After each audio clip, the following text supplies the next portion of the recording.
आवाज नहीं आ रही सर आप?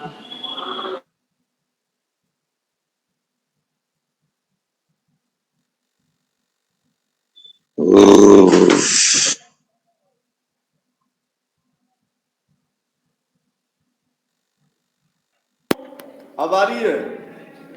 सुन रही है। चलो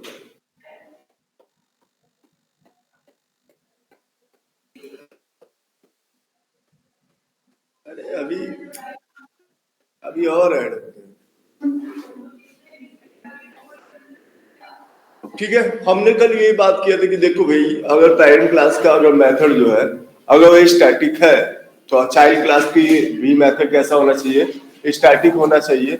अगर ऐसा सिनारियो आता है, अगर ऐसा सिचुएशन आता है तो इसको हम क्या कहते हैं? मेथड हाइडिंग कहते हैं। ठीक है, अब एक और रूल है, कोई ये मतलब इसका कोई डेफिनेशन नहीं है लेकिन आपको पता होना चाहिए। अब क्या पता होना चाहिए? जैसे सपोज दैट मैंने इसको पब्लिक बना दिया, इसको पब्लिक से हटा दिया, सेव किया, राइट क्लिक किया, open containing folder in CMD Java C. कल वो दोनों आए थे तो तुम नहीं आए थे, तुम आए थे, अब वो गायब हो गया। चाइल्ड डॉट जावा कंपाइल किया, क्या कह रहा है? स्टैटिक कहाँ है? अरे इसको चेंज करना होगा, यहाँ पे कर लो पहले child C1 equal to new child semicolon C1 dot show.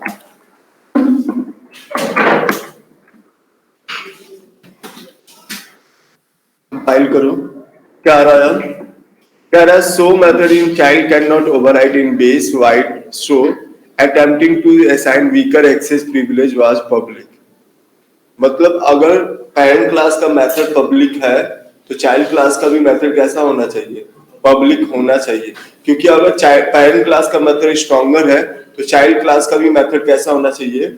Stronger ही होना चाहिए। अगर सपोज दैट इसको पब्लिक से हटा दो और इसके आगे क्या लगा दो?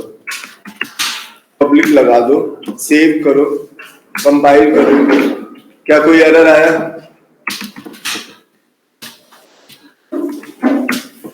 और क्या आउटपुट आ गया? Show from child. तो देखो, अगर पेरेंट क्लास का मेथड वीकर है और चाइल्ड क्लास का मेथड स्ट्रॉन्गर है तब तो कोई प्रॉब्लम नहीं है, तब तो आराम से प्रोग्राम चलेगा। लेकिन अगर पेरेंट क्लास का मेथड स्ट्रॉन्गर है और चाइल्ड क्लास का मेथड वीकर है तब ओवरराइड नहीं करने देगा। क्योंकि अगर पेरेंट क्लास का मेथड स्ट्रॉन्गर है तो चाइल्ड क्लास का भी मेथड कैसा होना चाहिए? स्ट्रॉन्गर ही होना चाहिए। तो ये रूल बना। अब इस रूल को कुछ कॉन्सेप्ट नहीं कहते हैं लेकिन एक रूल निकल के आया कि अगर कभी भी किसी भी क्लास का मेथड अगर हम ओवरराइड करते हैं तो हमेशा पब्लिक लगा के करना चाहिए।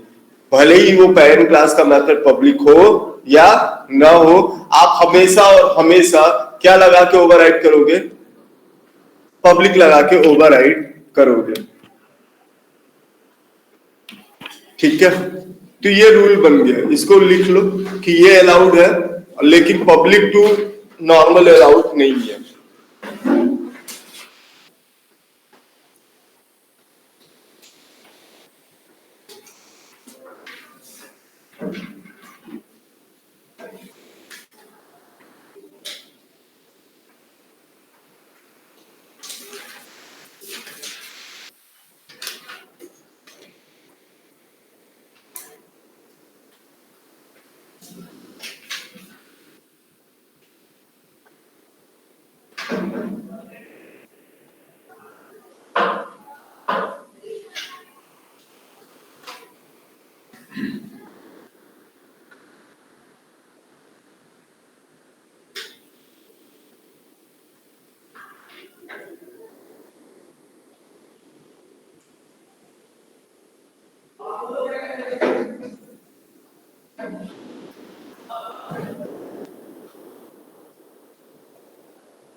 बाहर होगा।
हो गया।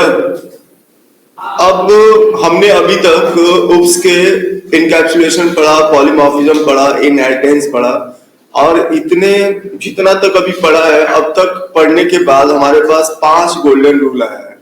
पहला डेटा शेड्यूलिंग, दूसरा मेथड ओवरलोडिंग, तीसरा मेथड ओवरराइडिंग, चौथा डेटा हाइडिंग, पांचवा मेथड हाइडिंग। ये 5 रूल हमारे पास आ गए। अभी हमारे पास 2 रूल और बचा है, और अभी भी इनहेरिटेंस खत्म नहीं हुआ है। तो 2 रूल कौन कौन सा है? एक अपकास्टिंग है और दूसरा डाउनकास्टिंग है। अब ये अपकास्टिंग और डाउनकास्टिंग किसको कहते हैं उसको अच्छे से समझ लो, और अपने हिसाब से उसका डेफिनेशन भी आप लोग लिख लेना। अब जैसे सपोज दैट हमने यहाँ पे लिख दिया बेस, और इसके आगे हम लिख देते हैं, इसको कहते हैं अपकास्टिंग। क्या कहते हैं? अपकास्टिंग। मतलब चाइल्ड क्लास का ऑब्जेक्ट जब पैरेंट क्लास के रेफरेंस वेरिएबल में कैच कराते हैं तो इसको हम क्या कहते हैं? अपकास्टिंग कहते हैं। ये मैंने सेव किया, ये मैंने कंपाइल किया, और ये मैंने रन किया। क्या आउटपुट आ रहा है? सो फ्रॉम चाइल्ड आ रहा है।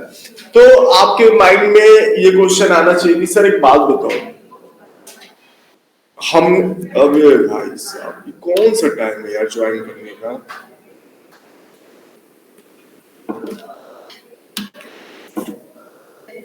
ठीक है।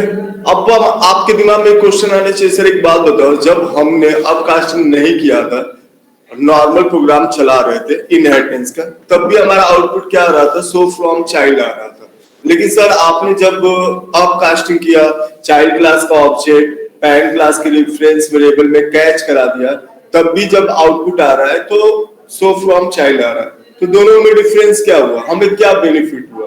अपकास्टिंग करने से हमें क्या बेनिफिट मिला, और हम क्यों अपकास्टिंग करेंगे? क्योंकि आउटपुट तो उसमें भी सेम आ रहा है, इसमें भी सेम आ रहा है। तो अगर इसको देखा जाए चेक करने के लिए, मैंने क्या किया, एक मेथड बनाया जिसका नाम रखा डिस्प्ले।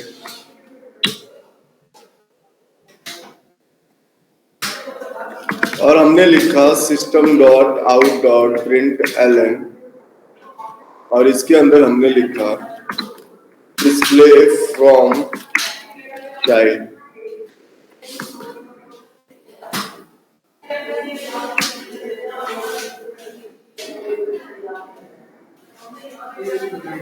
तुम्हारा बाकी का पैंट क्या हो? कुछ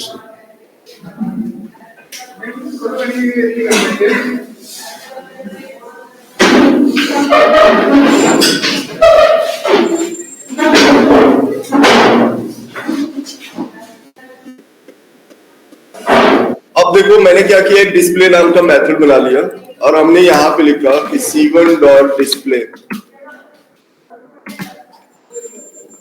हमने को सेव किया, कंपाइल किया। क्या कह रहा है? कह रहा है कैन नॉट फाइंड सिंबल। कह रहा है c1.display है ही नहीं। क्यों नहीं है? क्योंकि यार ये ऑब्जेक्ट ये रेफरेंस वेरिएबल किसका है? पेरेंट का है। और ये ऑब्जेक्ट किसका है? चाइल्ड का है। तो जैसे हमने c1 डॉट शो किया, वो किसके पास गया? अपने क्लास के अंदर गया, उसने देखा कि सो नाम का मेथड है, हाँ भाई है, क्या चाइल्ड ने उसे ओवरराइड किया, हाँ किया है, तो उसने क्या चला दिया, सो फ्रॉम चाइल्ड चला दिया। जब उसने C1 डॉट डिस्प्ले पे क्लिक किया, जब ये मेथड कॉल किया, ये किसके पास गया हुआ, बेस के पास, और बेस के पास डिस्प्ले नाम का मेथड है नहीं।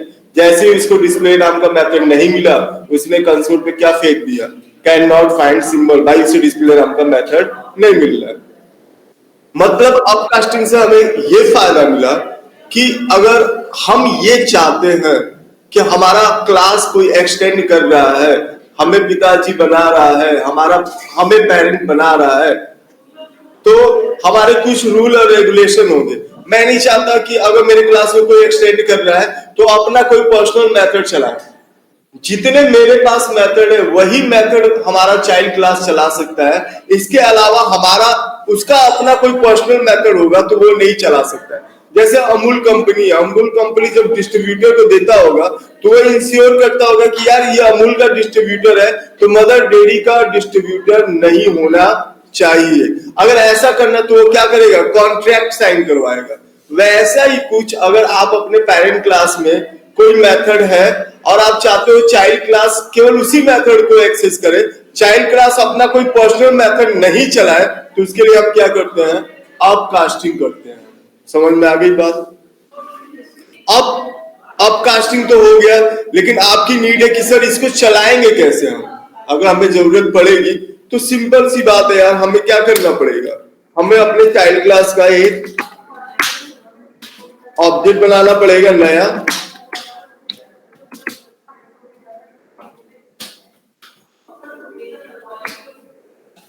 सेव किया, कंपाइल किया, रन किया, चल गया दोनों। लेकिन अभी भी ये अप्रोच गलत है, क्योंकि यार जब ऑलरेडी हमने चाइल्ड क्लास का ऑब्जेक्ट बना लिया है तो हम दोबारा क्यों चाइल्ड क्लास का ऑब्जेक्ट बनाए, ये तो मेमोरी ऑक्यूपाइड करेगा, इससे हमारा परफॉर्मेंस स्लो होगा। हम कभी ऐसा नहीं चाहेंगे कि एक बार ऑलरेडी जब चाइल्ड क्लास का ऑब्जेक्ट बन चुका है और उसी काम को करने के लिए मैं फिर से एक नया ऑब्जेक्ट बनाऊं, फिर से नई मेमोरी ऑक्यूपाइड होगी, इससे हमारा परफॉर्मेंस स्लो होगा। तो जावा ने कहा कि एक काम करो, आपको किस क्लास का ऑब्जेक्ट चाहिए, तो चाइल्ड क्लास का ऑब्जेक्ट चाहिए। ये चाइल्ड क्लास का ऑब्जेक्ट किसके अंदर पड़ा हुआ है, तो C1 के अंदर पड़ा हुआ है।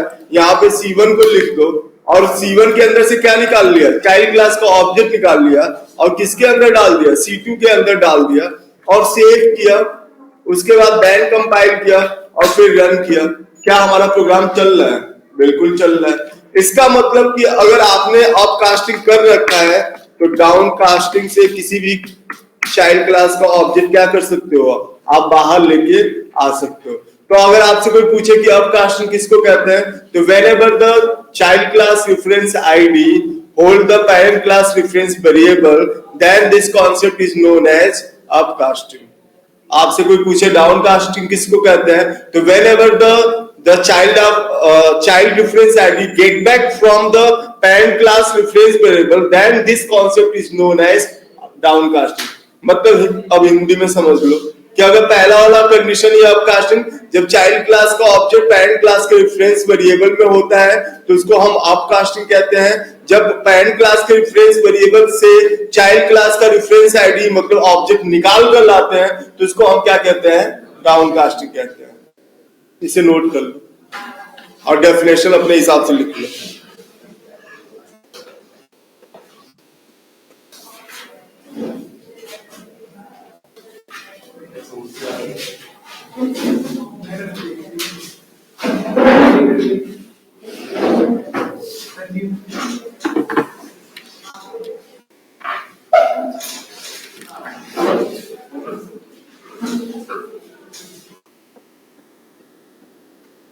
अरे लिख लो ना डेफिनेशन, मैं दोनों एक साथ लिखवाता हूं। पहले लिख लो डेफिनेशन फिर लिखना programme.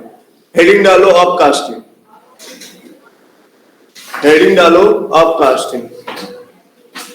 whenever the parent class reference variable whenever the parent class reference variable hold the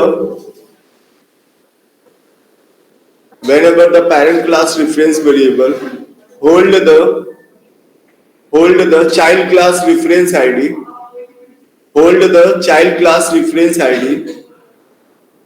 Child class reference ID. This concept is known as this concept is known as upcasting. This concept is known as upcasting. अगला डाउनकास्टिंग heading डालो. डाउनकास्टिंग heading डालो. Wherever the child class reference ID, whenever the child class reference ID get back from the get back from the get back from the parent class reference variable,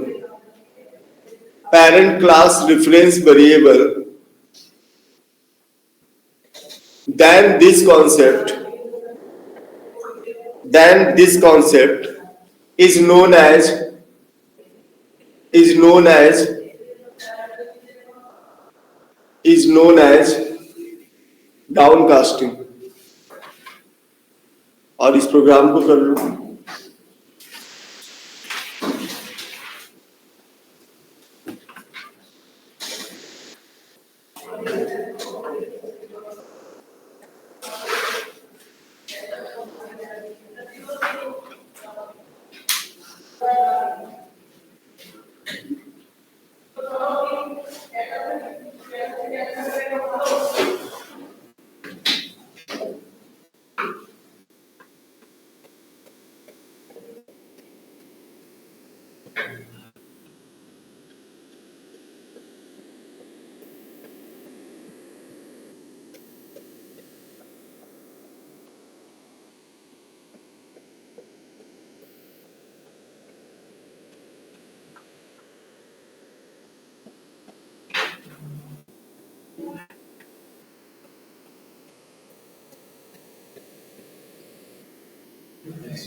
हो गया।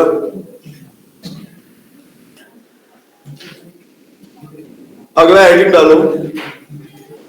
ये आपका inheritance का last topic है, constructor inheritance. अंकित थोड़ा बहुत समझ में आ रहा है? बस आज शिव के साथ लग जाना, और जो स्टार्टिंग का है सब इससे फोटो खींच लेना कॉपी में, और साथ के साथ इससे कांटेक्ट नंबर शेयर कर लो। जो भी तुम्हारा टॉपिक छूटेगा या जो नहीं आएगा इससे पूछना, अगर इसके बाद भी नहीं आता तो मेरे से पूछना। बाकी आज कुछ करके जाना, इसके साथ रहना, जाना मत चाहिए आज। शिव लंच वंच करा देगा, बड़ा आदमी है।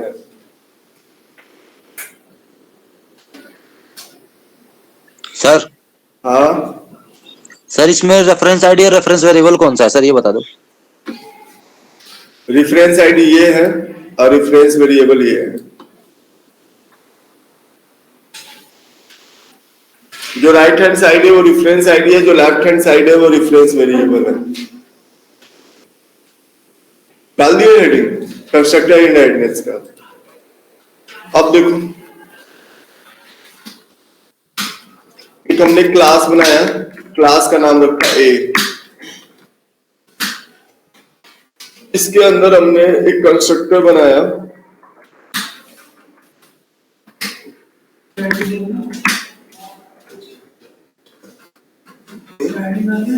Constructor inheritance.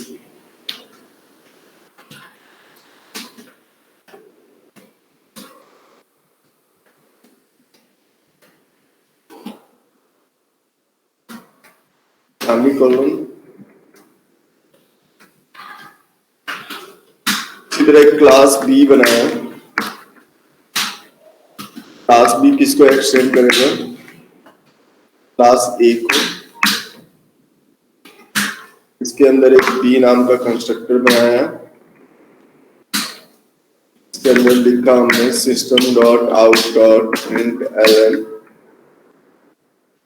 इसके अंदर हमने बी को प्रिंट करा दिया। क्लास सी बनाया, एक्सटेंड कराया।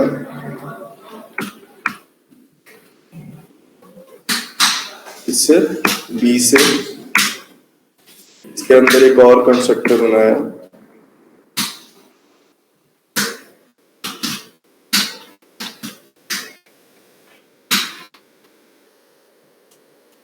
डबल कोट में सेमीकोलन।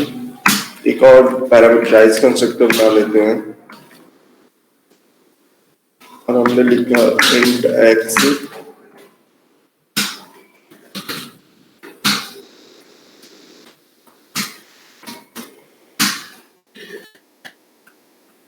एक्स को प्रिंट करा दिया। हमने लिखा public static void main int का वेरिएबल ले लिया, और हमने लिखा है सी न्यू सी। ये पहला कंस्ट्रक्टर कॉल किया, ये दूसरा कंस्ट्रक्टर कॉल किया, सिंपल एज किया कैपिटल सी डॉट जावा।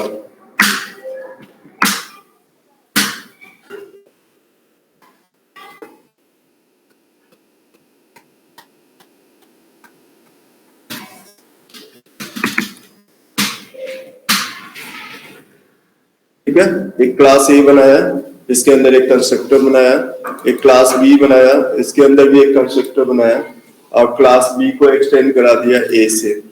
उसके बाद क्लास सी बनाया, एक्सटेंड कराया बी से, इसके अंदर दो कंस्ट्रक्टर बनाया, एक सी बनाया डिफॉल्ट और एक दूसरा पैरामीटराइज, और हमने इन दोनों को कॉल कर दिया। जब हमारे क्लास में केवल और केवल कंस्ट्रक्टर होता है तो हम ऐसे भी कंस्ट्रक्टर को कॉल कर सकते हैं, और इसको क्या बोलते हैं हम,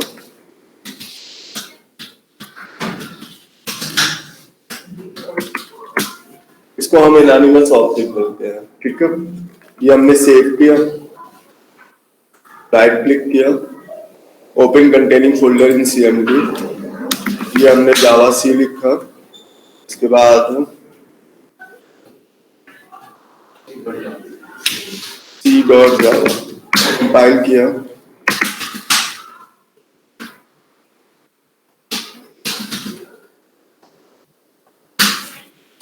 पहला आउटपुट क्या आ रहा है ए बी सी, और दूसरा आउटपुट क्या आ रहा है ए बी 10। अब हमने तो क्या किया, हमने तो अपने कंस्ट्रक्टर को कॉल किया सी को, जैसे मैंने सी को कॉल किया इसने पहले बी को कॉल किया, बी ने किसको कॉल किया, ए को कॉल किया, तो पहले ए आया, फिर बी आया, फिर सी आया, फिर मैंने दूसरे वाले कंस्ट्रक्टर को कॉल किया, तो ये किसको कॉल किया, बी को कॉल किया, बी ने किसको कॉल किया, ए को कॉल किया, तो पहले क्या आया, ए आया, बी आया, उसके बाद 10 आया। मतलब हम अपने कंस्ट्रक्टर को कॉल कर रहे हैं तो पहले अपने पैरेंट क्लास के कंस्ट्रक्टर को चला रहा है, जब वो अपने कंस्ट्रक्टर को कॉल कर रहा है तो वो अपने पैरेंट क्लास के कंस्ट्रक्टर को चला रहा है, और इसी को हम क्या कहते हैं, कंस्ट्रक्टर इनहेरिटेंस। चला तो रहे अपनी क्लास के कंस्ट्रक्टर को, लेकिन चल रहा है बाकी सारे कंस्ट्रक्टर, इसी को क्या कहते हैं, कंस्ट्रक्टर इनहेरिटेंस। इसे नोट करो।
इस कॉल करूं?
जो क्लास में ऑब्जेक्ट बनाते हैं जैसे कि एम्प्लॉय क्लास रखे उसमें एम्प्लॉय आईडी नेम वगैरह सब रख ले। अगर सर जैसे कि वाइट क्लास में इमेज वगैरह भी चाहिए ले सकते हैं नहीं ले सकते?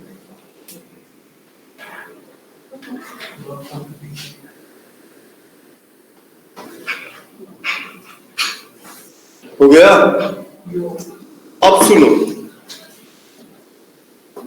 अभी इसमें ट्विस्ट बाकी है। ट्विस्ट ये है कि एक बात समझो कि कोई भी नॉर्मल इंसान जो होगा या टेक्निकल हो या नॉन टेक्निकल, आपसे क्वेश्चन पूछ सकता है कि एक बात बताओ, हम तो अपने कंस्ट्रक्टर को कॉल कर रहे हैं तो ये बाय डिफॉल्ट ये बी को क्यों चला रहा है, ए को क्यों चला रहा है? सी वाला मतलब डिफॉल्ट वाला था वो भी बी को चलाया, ए को चलाया, और जो पैरामीटराइज वाला था सी का वो भी बी को चलाया, ए को चलाया। कैसे पॉसिबल है? क्योंकि यार पहले क्या होता था कि अगर हमारा कोई पेरेंट क्लास होता था और उसके अंदर डेटा मेंबर होता था या मेथड होता था तो हम अपने क्लास का ऑब्जेक्ट बनाते थे और उस मेथड से हम उसे कॉल करते।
होगा।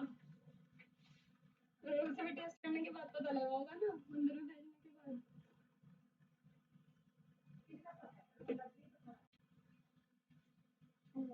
आपकी क्लास में फिर भी तो सर एक बात बताओ, आप सुपर मेथड लिखो या ना लिखो, हमारा कंपाइलर तो लिख ही रहा है। सुपर मेथड लिखो या ना लिखो, नींद नहीं तो तुम्हारा पूरा हो रहा है। करता क्या रहा, चैटिंग करते हो? हाँ,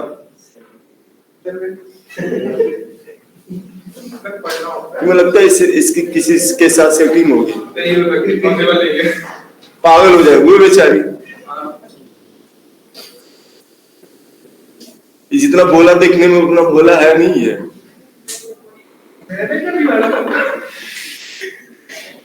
ठीक है, तो अब ये रही बात कि भैया मैंने अगर ये सुपर मेथड बताया तो कुछ सोची के बताया होगा। अगर मान लो हमारा कंपाइलर जो है वो तो डिफॉल्ट को समझता है। अगर मान लो कोई ऐसा कंस्ट्रक्टर हो जिसके अंदर आर्गुमेंट जा रहा हो, जिसके अंदर कोई वैल्यू जा रही हो, तो उसको कैसे पता चलेगा? उसको तो पता ही नहीं चलेगा। कंपाइलर को कैसे पता कि भैया जो कंस्ट्रक्टर है उसमें स्ट्रिंग टाइप की वैल्यू जा रहा है, उसमें इंटीजर टाइप की वैल्यू जा रहा है? नहीं पता चल सकता है। उस प्रॉब्लम को रिजॉल्व करने के लिए मैंने आपको सुपर मेथड बताया कि अगर कोई पैरामीटराइज कंस्ट्रक्टर है पेरेंट क्लास का, तब तो हमारा कंपाइलर समझ ही नहीं पाएगा। अगर मैं इसको बना दूं क्या, इंट एक्स लिख दूं, इसमें प्लस करके ना एक्स को प्रिंट करा दो, और इसके पहले लाइन पे हमने कुछ लिखा नहीं है, ये कैसा हो गया? पैरामीटराइज हो गया। अब देखना ये चलता है क्या? टोना दोना शुरू कर दिया।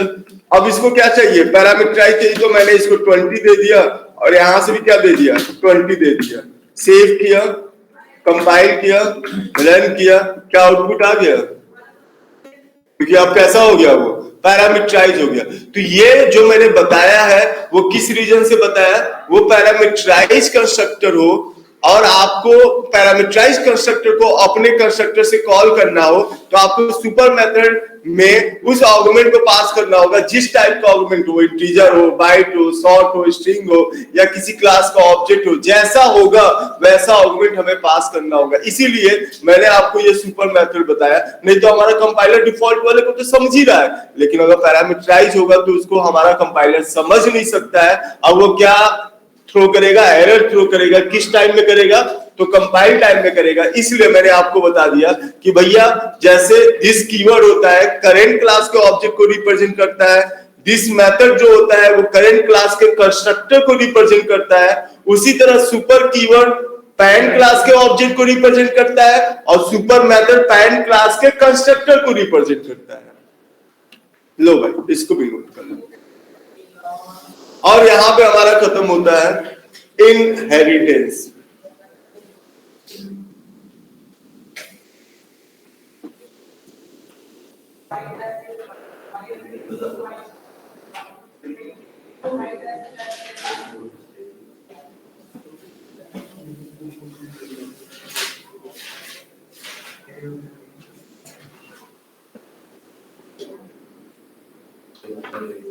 अब आप लोग के पास कितना टाइम है? आपके पास Monday, Tuesday, Wednesday, Thursday, Friday, 5 दिन का टाइम है। ऑनलाइन ऑफलाइन दोनों लोग को बोल रहा हूं मैं। 5 दिन का टाइम है। 5 दिन में आपको क्या क्या पढ़ना है?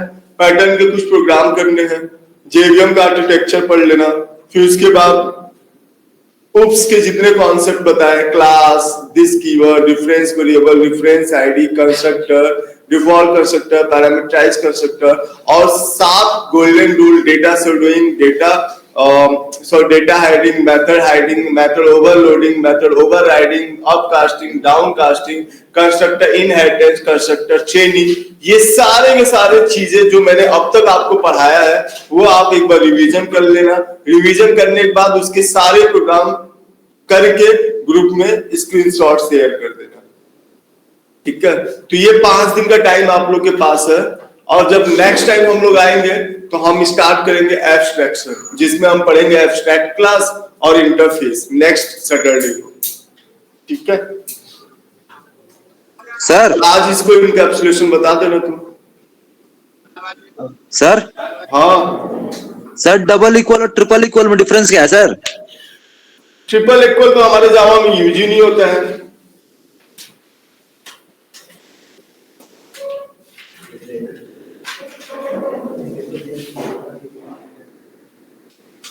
और डबल इक्वल कल ही बताया था तुमको। हाँ सर, लेकिन एक ऑपरेटर है, मान लीजिए नॉर्मल अगर ट्रिपल इक्वल, तो उसको क्या करते हैं, मतलब वो क्या करता है सर? Triple equal? हाँ जी सर। अरे तो जावा में यूज ही नहीं होता भाई, ट्रिपल इक्वल कहीं देखा ही नहीं मैंने आज तक यूज होते हुए, ना डेवलपमेंट में देखा ना रियल टाइम ऐसे देखा, डमी में देखा होगा तब तो। ट्रिपल इक्वल ऑपरेटर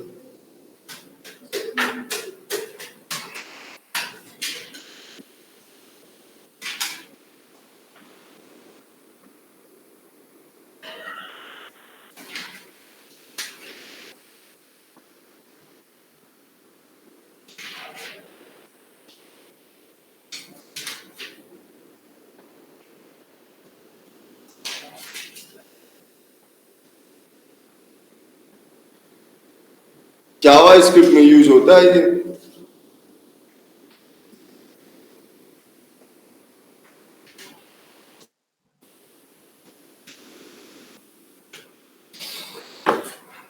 कॉल करूं?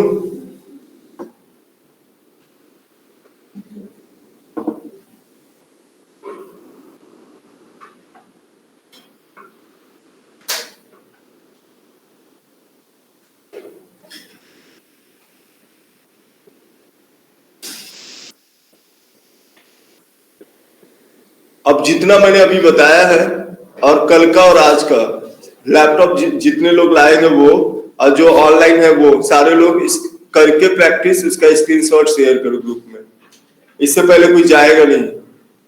बाकी आपका जो टाइम बचा है, ये 4 दिन 5 दिन का जो बताया हूँ, जितनी चीजें अभी मैंने तुम लोग को रिकॉल कराया वो कर लेना, क्योंकि एब्स्ट्रैक्शन के बाद हमारा उप्स खत्म हो जाएगा। जब उप्स खत्म होगा तो फिर नॉर्मल हमारा जावा के कॉन्सेप्ट स्टार्ट हो जाएगा, जैसे एरे हो गया, एक्सेप्शन हैंडलिंग हो गया, स्ट्रिंग हैंडलिंग हो गया, नेस्टेड क्लास हो गया, पैकेज हो गया, फिर उसके बाद file handling, multi threading, socket हो गया। ये हमारे कोर जावा का पार्ट है। तो बिना किए कोई जाएगा नहीं।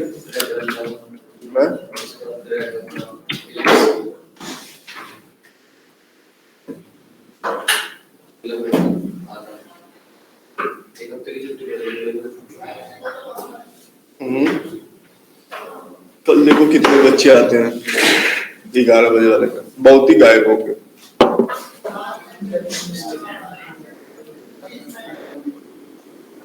उसमें तो एक्सेप्शन हैंडलिंग का एक टॉपिक बचा है ना।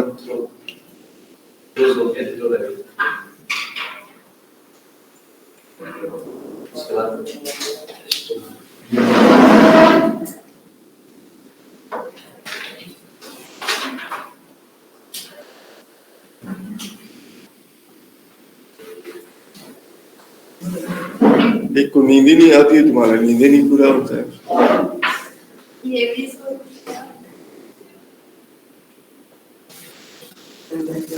सर्जरी करवा लो, सबसे अच्छा। उसका डबल वो लग जाएगा। प्लास्टिक सर्जरी सही हो जाएगा। जैसे चोट लगता है ना वैसे हो गया है, वो ये निकल जाएगा फिर क्या हुआ? लैपटॉप नहीं लगेगा? क्यों? भंडारे में आई हो तो इसका लैपटॉप ले लो।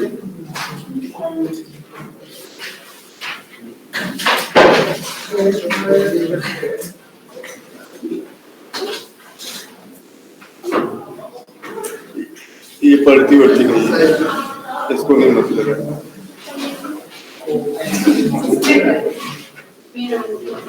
तू तो और नहीं पढ़ना चाहती है, इसका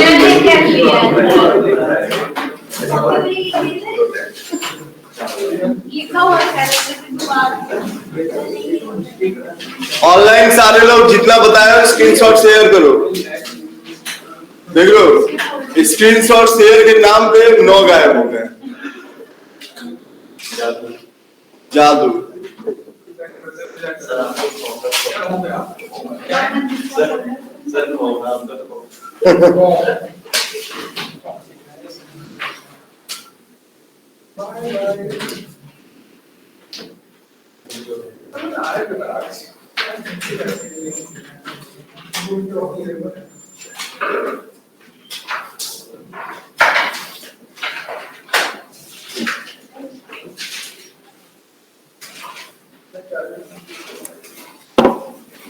अगर न्यूजीलैंड टॉस जीता तो मुझे पूरा उम्मीद है कि वो बॉलिंग करेगा, बैटिंग दे देगा।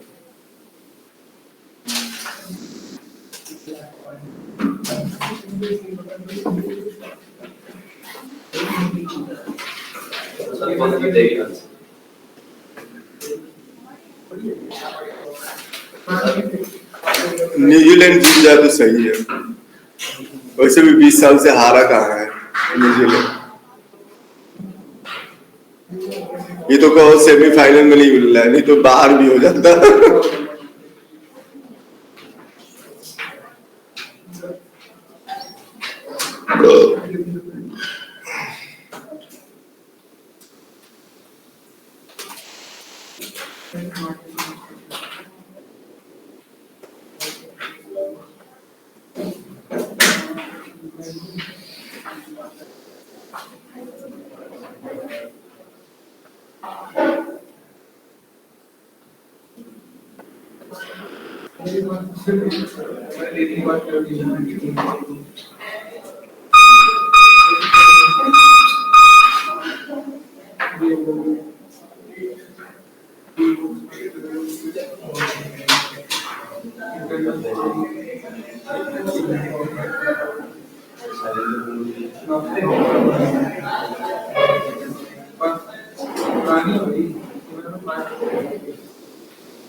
सर क्या करना है सर अब? जितना अभी प्रोग्राम बताया उसको अब करके स्क्रीनशॉट शेयर करो।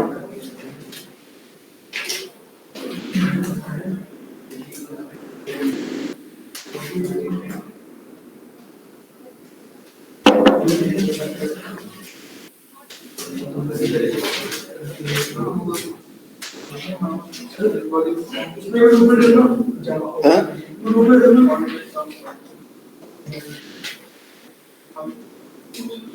इसमें क्लास ए में हमने सुपर वर्ड यूज किया, क्लास ए में सुपर वर्ड यूज किया। ए के ऊपर कोई है ही नहीं। ये कह रहा है कि constructor A in class A can not be applied to the super 20 में अप्लाई की। हाँ तो उसमें तुम इसमें वैल्यू पास कर दियोगे ना, इसमें थोड़ी पास करना है।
जब एक बार कैंडिडेट दिख रहे थे बाद में तो वो वाले हो जाता है।